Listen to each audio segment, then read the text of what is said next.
Magandang araw kaibigan! Tuloy po kayo sa Felicidad's Channel. Sa mga kwento ng buhay at pag-ibig na hinalukay sa natatagong baul ni Felicidad. Pero bago po tayo magpatuloy, huwag niyo pong kalilimutan na i-like ang video, i-subscribe ang channel, at i-click ang notification bell para lagi kayong updated sa mga parating pa na upload.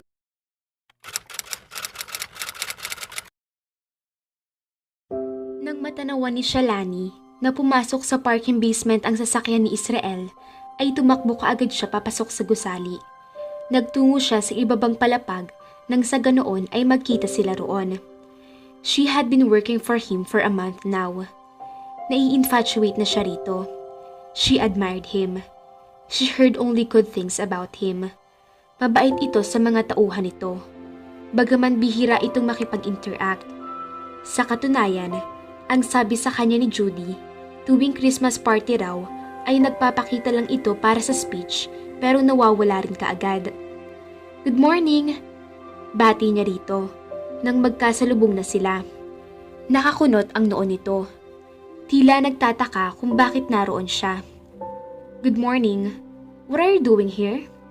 Oo nga naman, wala siyang sariling kotse. I was just looking for something. I probably left it here last night. Last night? What were you doing here last night? I was with Mr. Recto, sir. It was raining last night, so he gave me a lift. Tumangulang ito, saka sumakay na sa personal elevator service ito na binabantayan ng isang nakabarong na gwardya. Sumakay rin siya roon. Nagtatanong ang tingin sa kanya ni Israel na tiningnan lang niya nang sumara na ang pinto. I'm sorry. I hope you don't mind if I ride with you. Not at all. 5 palapag ang pag-ita ng mga babaan nila. Habang nasa tabi nito ay pinagmamasdan lang niya ito. Kung hindi nga lang nakakahiyang tumapat dito, upang titigan ito ay ginawa na niya. Madalas siyang maami sa mga mata nito. Those were the bluest eyes she had ever seen. You're staring at me. I can see you. Muntik na siyang mapaigtad nang marinig ang tinig nito. Napahiya siya nang maunawa ang malinaw ang mga pinto ng elevator at mula nga pala roon ay kitang-kita siya nito. Nag-init ang kanyang mga mukha sapagkat nabisto nitong tinititigan niya ito. Yumuko na lamang siya upang pagtakpan ang pagkahiya. What are you playing at, Shalani? Sir? You always got off your way to see me. What do you want? Ding! Tumigil bigla ang elevator sapagkat pinindot nito ang emergency stop button. Natense siya. Hindi niya malaman kung galit ito, sinisita siya o ano. Paano nga ba niya maitatanggi ang akusasyong kung totoo iyon? Kasalanan ba niya kung bigla siyang parang naging teenager uli na nasasabik na masilayan man lang ito? Tuwing nakikita niya ito at natutuwa siya at sumasaya ang puso niya. Okay. So, I will always see you, but come on. Those are mere coincidences. I don't go out of my way to see you. Oh? You don't? Of course not. Itinikod nito ang kamay sa pader na nasa likuran niya.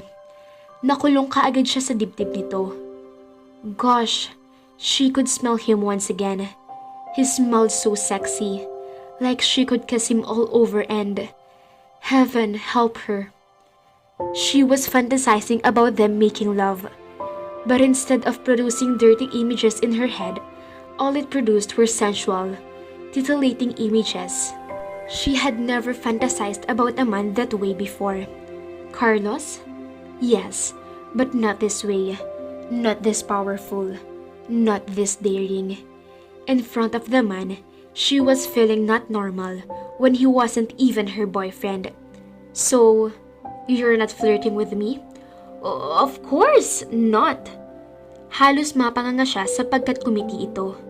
It was the first time she ever saw him smile and she was mesmerized. He looked so much sexier when he smiled. Alam niyang pilyong ngiti iyon. Was I teasing her? Was he attracted to her at least? Ang dami niyang biglang gustong isipin. Lalong gusto niyang magpantasya. Pero sa pagkakataong iyon ay romantikong pantasya na. Maybe he was the cure for her heart's disease. Shit! She was going too corny but she couldn't help it. Mula nang mawala si Carlos sa buhay niya, ay ngayon lang uli niya naramdaman ang ganoong klaseng kilig. Pwede pa pala siyang kilikin uli. Ang akala niya noon ay tuluyan nang nawala sa sistema niya ang ganoong pakiramdam. Iyon pa naman ang pinakamasarap na estado sa buhay. Romantiko ng isang tao. Her heart was now wanting this man. Ayaw sana niyang lumalim ang damdamin niyang iyon sapagkat langit at lupa sila at dahil sa naranasan niya itong nakaraang taon ay naisip niyang kalokohan lang na humalik ang langit sa lupa. Ngunit paano kung maaari pala? Baka hindi pa lang niya nakikilala ang isang matinong langit. Baka sakaling si Israel na iyon. Isang ngiti lang nito ay kung ano-ano na ang naiisip niya. Of course, the man could smile. Of course, the man could tease and flirt. He was still a man and not some abnormal life form. He looked funny. Hindi nawala ang ngiti sa mga labi nito. Can you blame me? It's the first time I saw you smile. Kumunot ang noo nito, ngunit nananatili sa mga labi ang ngiti. Really? Yes. Pinindot na uli nito ang button ng elevator. Umandar na iyon.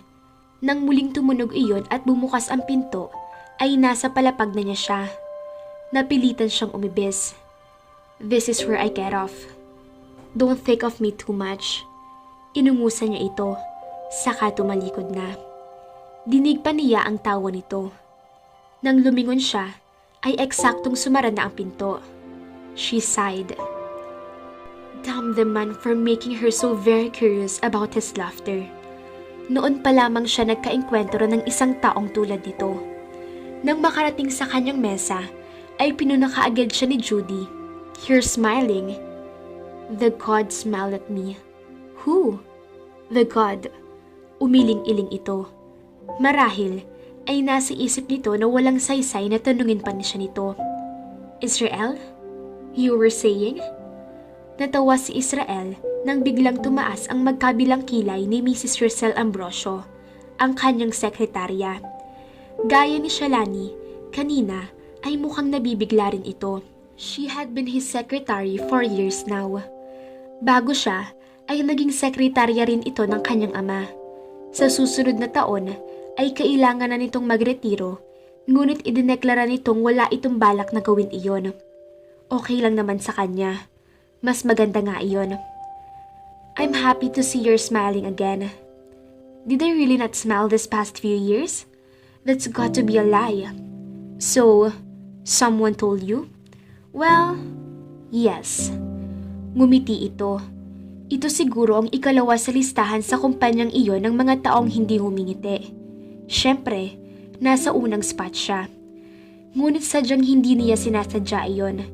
Sadyang hindi lang siya aware at wala siyang conscious effort na baguhin iyon nang mapuna na iyon ni Shalani noong nakaraan. So, who or what put the smile on your face? The little stalker? The what? Natawa na naman siya. Your little stalker. I like her. What are you saying? I like her a lot. As a matter of fact, I found out things about her.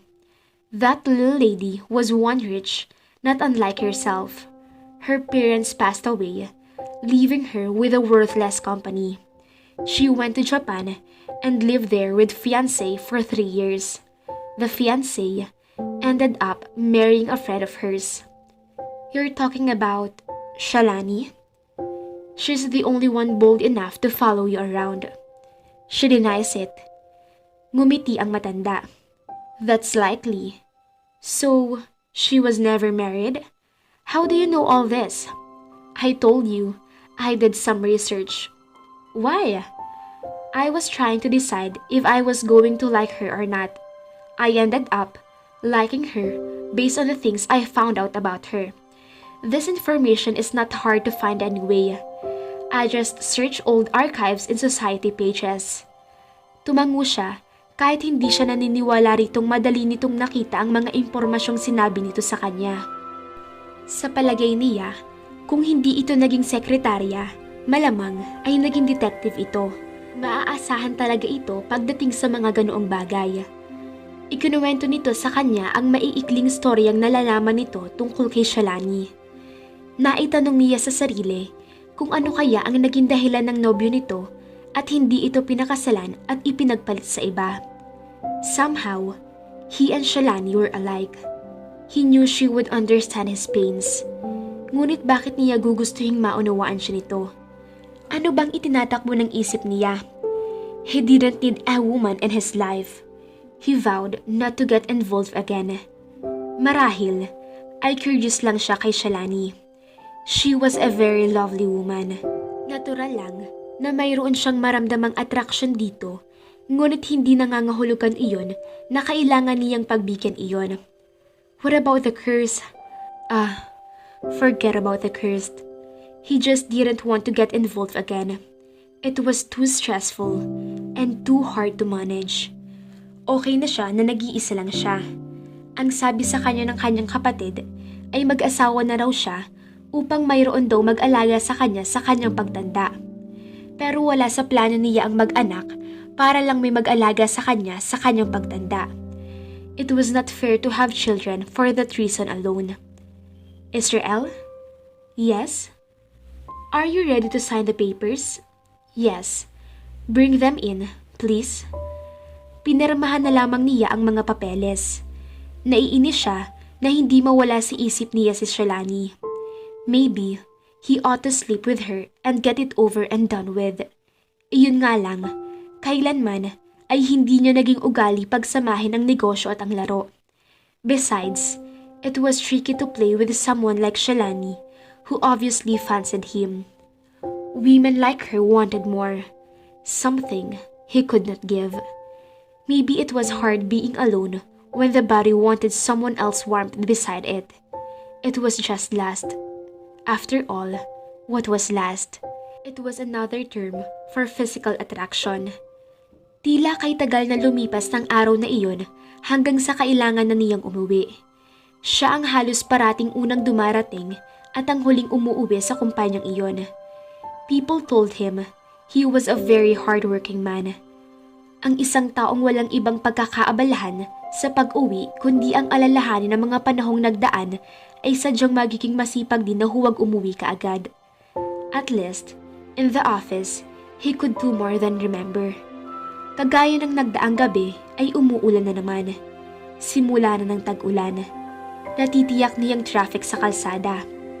Pagbaba niya sa parking area, ay nakita niya si Shalani. Ngunit hindi gaya kanina ay hindi ito nag-iisa.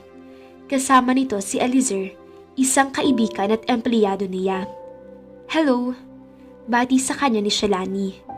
Bahagya lang siyang tumango rito. Sa kung anong dahilan ay ibig niyang pagsabihan si Eliezer. Tama ba na isinasabay ni Eliezer ang empleyado nito? Ang sabi sa kanya kanina ni Shalani ay kasabay rin daw nito si Ellie ng nagdaang gabi. It was not ethically right, was it? Ano bang pakailam niya sa dalawa? He trusted Eliezer. He had always been trustworthy. Kahit kailan ay hindi pa siya nito ipinahiya. But he dated women and then dumped them like yesterday's garbage.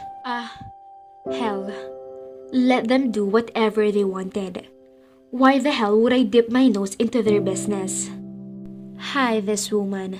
Flirting with me and then dating Eliezer. Bigla ay nakaramdam siya ng iritasyon para sa dalaga na marahil ay dala lamang ng kanyang ego. Yes, that was it. He took it personal. Iniisip niyang siya lamang ang tanging nagmamay-ari ng atensyon ni Shalani. Ngunit niloloko lang niya ang kanyang sarili kung hindi niya iisiping hindi gumagawa ng anumang hakbang si Eliezer upang maiskoran ito. He believed in Eliezer's capabilities, but that did not mean he was not a jerk when it came to women. Baka gusto mong sumama sa amin? Dinner lang.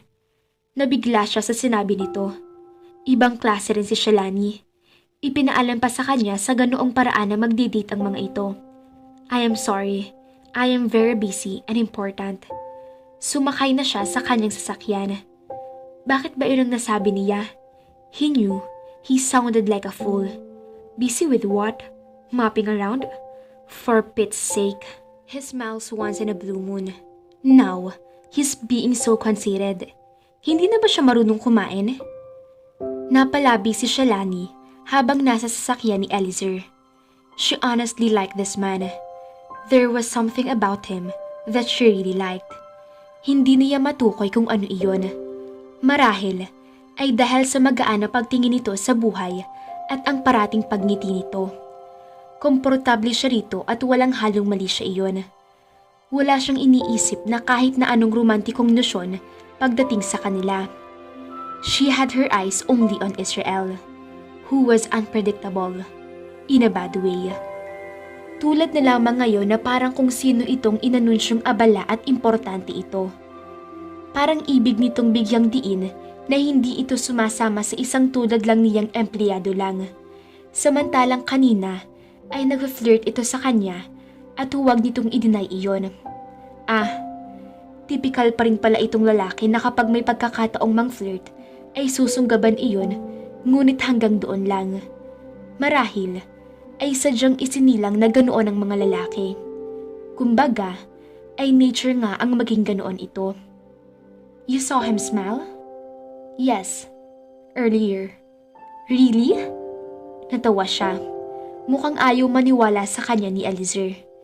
Hindi na nakakapagtaka kung hindi siyang unang nakapansin na hindi ngumingiti ang lalaki. Sumakay na siya sa kotse nito. Alam nila pareho na hindi isang date iyon sapagkat nilinaw niya iyon dito. Naramdaman niya na ibig niya maging kaibigan ito at iyon lang. Ayaw niyang masira ang relasyon nila, hindi lang sa pagiging magkaibigan, kundi higit bilang mag-amo. She wouldn't trade that job for anything in the world. Parang nakakahinga na siya ngayon kahit nagsisimula pa lang siya. Dumaan na sa isip niya na kung sakali man ay ayaw niyang maging komplikado ang buhay niya sa kumpanya na iyon nang dahil lang namimiss na niyang makipag-date. Wala namang kaso iyon kay Eliezer. Ang sabi nito ay gusto lang daw talaga nitong kumain dahil gutom na ito. No strings attached daw. Pumayag siya. That was free dinner. Casual ang turingan nila. Sa harap ng ibang tao lang niya ito ninatawag na sir, sapagkat ganoon din si Judy dito. Maayos ang pamamalakad nito sa opisina nito at masmong si Judy ang nagsabi sa kanya na maaasahan si Eliezer hindi lang bilang boss, kundi lalo bilang isang kaibigan. Alam kong kaibigan mo siya. Dati pa ba siyang ganyan? Israel? You would never see him without a smile before. I can't imagine that. Yeah, he took it pretty bad. What happened to Katrina and the baby? His wife? Tumango si Eliezer. Hinintay niyang magkwento ito, ngunit wala itong naikwento na hindi pa niya alam. Mukhang walang ganoong alam ang mga tao kay Israel, maliban sa balitang pumanaw na ang asawa nito. Kung sa bagay, ano pa nga ba ang dapat na mapag-usapan sa boss nila, kundi iyon lang naman. He was a good man. A good man who didn't smile. Is he kind? Very. I know. She sighed. Bakit ganoon? Kahit isa, ay walang nagsasabi ng kahit na anong negatibo tungkol kay Israel. Sa totoo lang, ay noon lang siya nakakilala ng taong tulad nito. Maraming mga taong mabait lang sa iba, pero mayroon pa ring side comments ang ilan. Si Israel, ang tanging komento rito ay hindi nga raw ito ngumingiti. Ngunit parating may kasunod iyon na mabait naman. At naniniwala siya roon. Hindi lang base sa ginawa nitong pagtulong sa kanya, kundi dahil na rin sa respetong nakukuha nito mula sa mga tauhan nito. She believed that respect was something one earned. What does she look like? Katrina? She was very pretty. Where did they meet? She used to work for his agent. I see. So, she's a secretary. Something like that.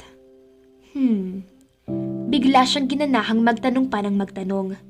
Malaking bagay sa kanya na malamang hindi pala mula sa De Buena Familia ang ex ni Israel. Ibig sabihin niyon ay hindi ito tumitingin sa estado sa buhay ng isang babae. Now, that was something. Siya kasi Kahit iyong mga lalaking dating halos magkandara pa sa kanya nang umuwi siya sa Pilipinas na walang salapi ay parang mga bulang naglaho na rin. There were a few who came to her, even wanted to help her, but they all had ulterior motives. May isa pa ngang nagsabi sa kanya na kahit nag-asawa na ito ay may gusto pa rin daw ito sa kanya at ibig siya nitong bigyan ng magandang kinabukasan. Natural na ang kapalit ay maging concubine siya. Ang lalakas ng loob ng mga ito. Masakit mang isipin, ang tingin ng ibang mga lalaki sa isang tulad niyang naghihirap na ay handa nang ipagpalit ang dignidad para lang makasurvive. Well, her mother didn't trace a floozy. That was all she could say about that. Kahit siguro magdildil siya ng asin, okay lang. Kaysa naman pumatol siya sa mga ganoong klaseng alok. It's pretty obvious that you like the boss. Don't tell him. I won't. I promise. Ngiting-ngiti si Eliezer nang makarating sila sa restaurant ay ibang paksa na ang tinalakay nila. Maya-maya ay napansin niyang nagtatagal ang mga mata nito hindi sa magagandang babae sa paligid kundi sa mga gwapong lalaki. Nag-obserba pa siya. Maya-maya ay umugong na ang kanyang gator. Nangitian nito ang isang lalaki ay nakumpirma niya ang kanyang hinala. She was amazed. Not because people like him was uncommon, but because there was a rumor about him making women cry all the time. Iyon ang noon pa niya naririnig sa opisina, na babaero nga raw si Eliezer. Paano naging babaerong isang tulad nitong lalaki ang gusto at hindi babae? She had to ask, Ellie? Why in the world do people say you're a heartbreaker when you like looking at guys? Sukat na mula ang buong mukha nito. Pakiramdam ni Shalani ay kanina pa siya may nakakalimutan.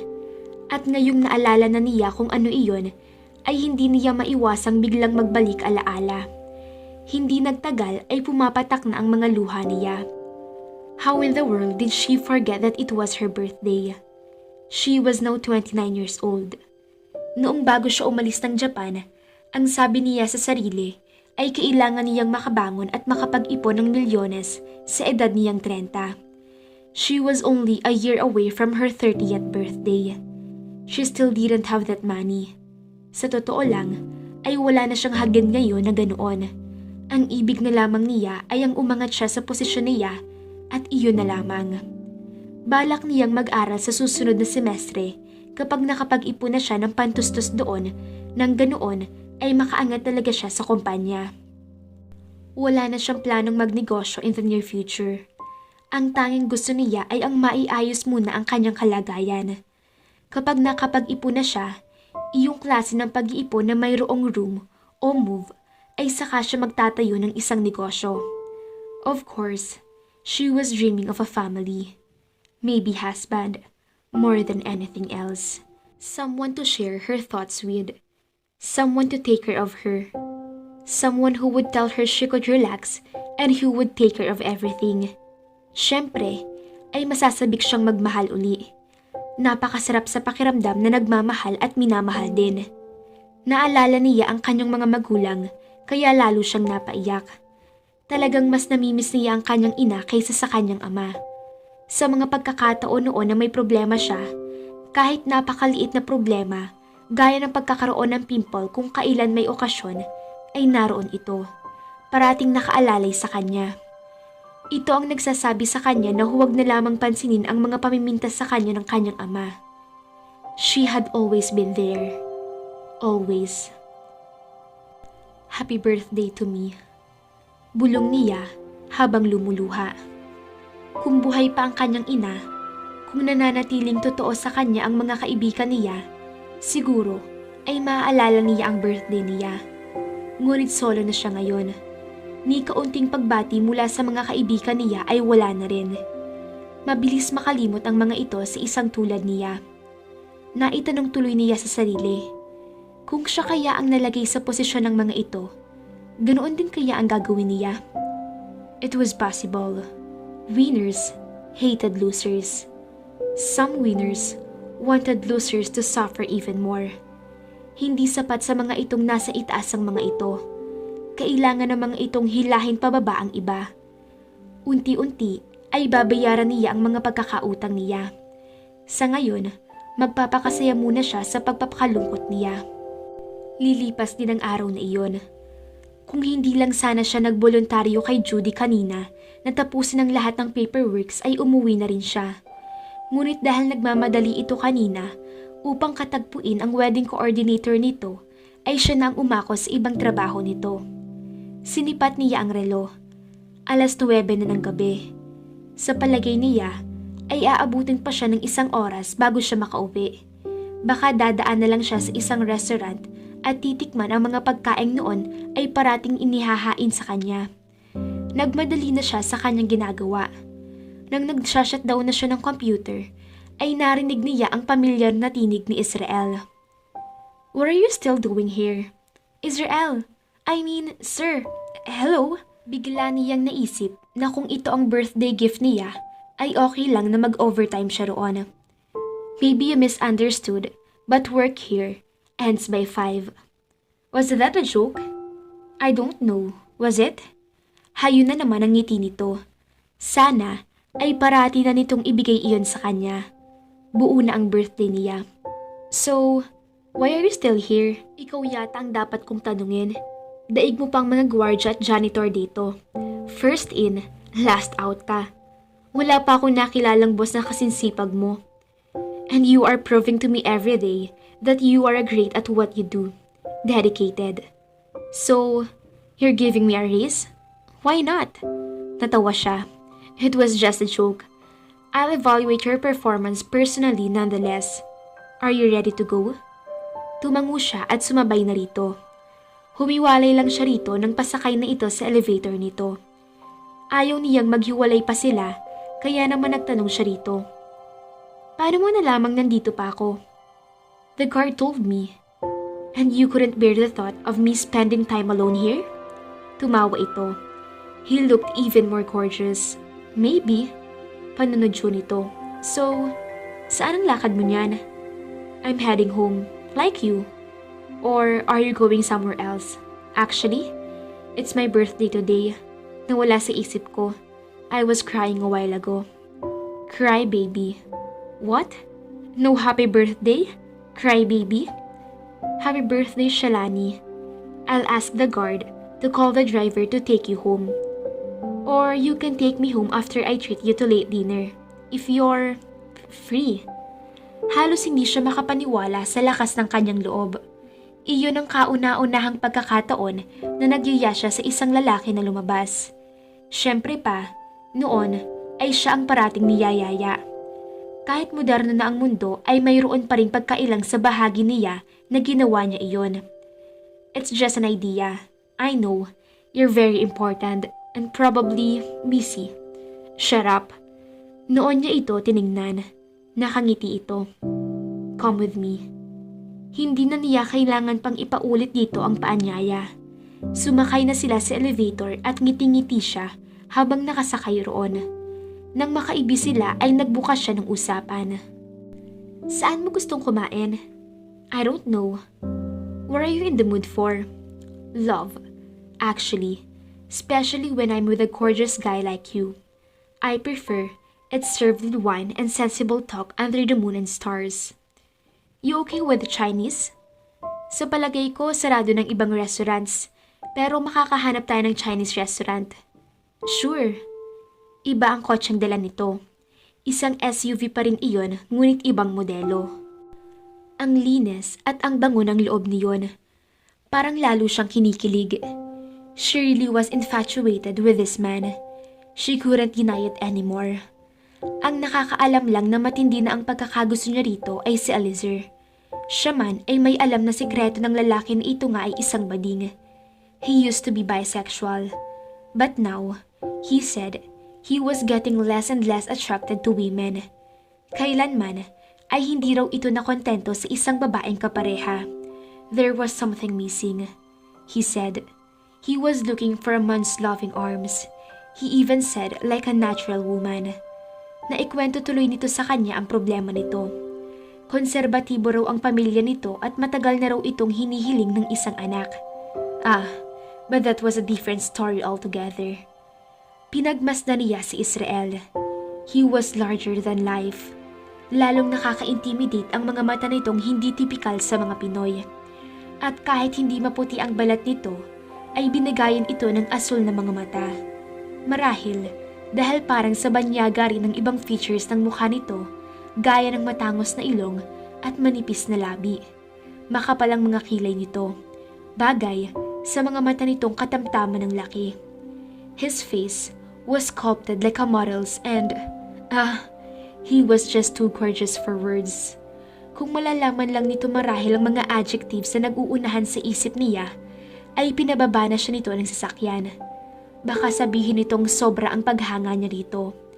But then, he was probably used to that already. So, how's it like playing the piano without a shirt on? Bigla niyang naitanong, saka napahagikik. Noong shooting ng video, sigurado akong maraming crew sa paligid. And so the women and all the gay guys were probably giggling. Like you did when you saw it, huh? Inirapan niya ito. I didn't giggle. You're giggling now. Umingo siyang muli. Masaya siya. Isang natural na kasiyahan iyon mula sa puso niya.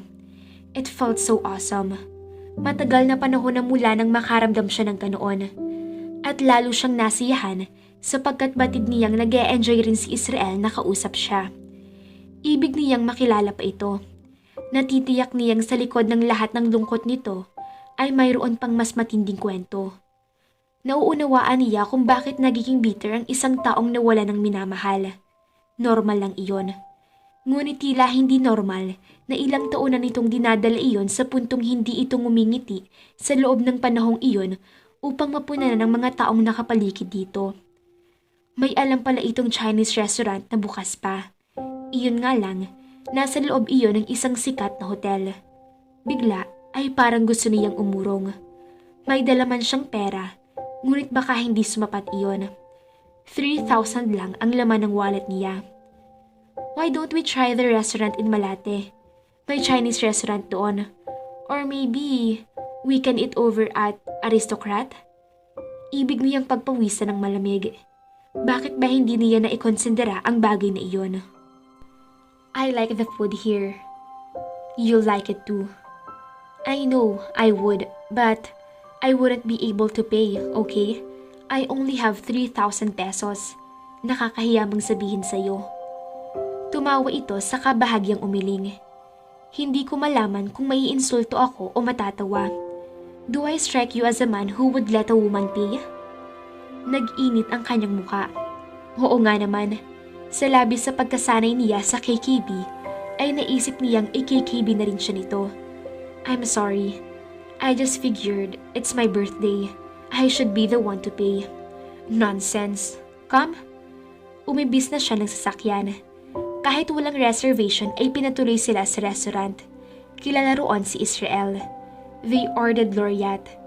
Habang hinihintay ang order nila, ay bahagya siyang nailang sapagkat nakatingin lamang ito sa kanya.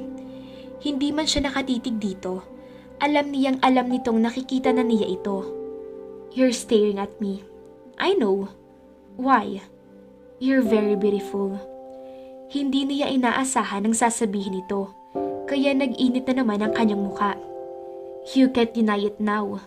Sir, you're flirting with me. Am I? Yes. Do you mind? Ganoon na lamang kalabis ang tibok ng kanyang puso. Jackpot! Anong ganda naman ang birthday gift na natanggap niya para sa taong iyon. Tumingin siya dito. Saka nahihiyang umiling. I guess not. Come on. You have to ask. You're a very good-looking guy. And you have it all. You're asking a riches to rags girl like me, if I mind. You underestimate yourself. You really think I'm beautiful though? Yes. Kilig na kilig siya. Parang hindi niya kayang tiisin ang kilig na iyon. Parang gusto niyang tumayo at magtatalon kahit 5 segundo lang. Napahagikik siya sa bigla niyang naisip. Who would have thought I still have it? Honey, I don't think you'll ever lose it. Tumaas ang kamay nito sa kanyang pisngi, Sa kabanayad na sinuyo iyon ng daliri nito. His finger moved closer to her lip until the waiter came. Muntik na siyang masingahalan nito. Why did he have to ruin that moment? Dig in, birthday girl. Lihim siyang napabuntong hininga. Muli ay ninamnam niya ang kasiyahang pumuno sa kanyang dibdib. Sweet dreams were made of this. And wonderful birthdays were made of this as well. Wala siyang naging masayang kaarawan sa mga nakalipas na taon. Iyon pala ay babawi sa kanya ang tadhana. At sulit na sulit iyon. Ang gandang pa-birthday naman yun. Kahit si Shalani pa ang nag-imbita. Start na ba ito ng something sa kanilang mag-boss? Tuluyan na bang lalambot ang puso ni Israel? Habangan po bukas. Palambing naman po sa asawa ni Rosalinda na si Carlito. Paki-like, subscribe, and watch. Paki-type po ang mga kwento ni Carlito. Marami pong salamat!